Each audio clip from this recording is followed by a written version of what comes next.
De nouvelles forces politiques font une entrée spectaculaire sur la scène politique espagnole à l'occasion des élections locales et régionales de ce dimanche.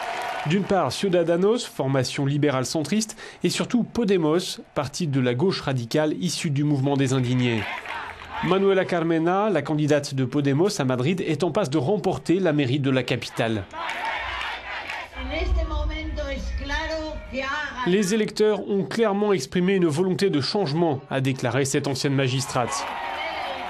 Le changement est d'autant plus remarqué que la ville était dirigée depuis près de 25 ans par les conservateurs du Parti populaire.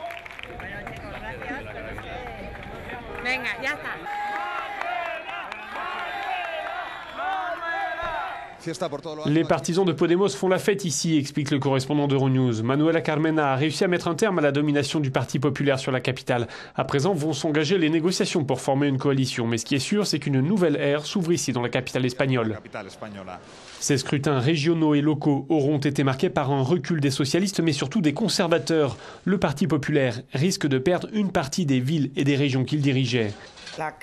Esperanza Aguirre est la candidate du PP à Madrid. Elle a avancé quelques explications à la débâcle de son parti, évoquant notamment les difficultés économiques du pays liées à la crise financière, le problème du chômage, mais aussi les affaires de corruption. La corruption, que sin duda nos pasa factura. Tout aussi symbolique, à Barcelone, le score de Podemos qui semble en mesure de remporter la mairie de la capitale catalane. Pour les observateurs, ces scrutins d'hier pourraient marquer la fin du bipartisme en Espagne. Confirmation ou non, lors de la prochaine élection, les législatives prévues à la fin de l'année.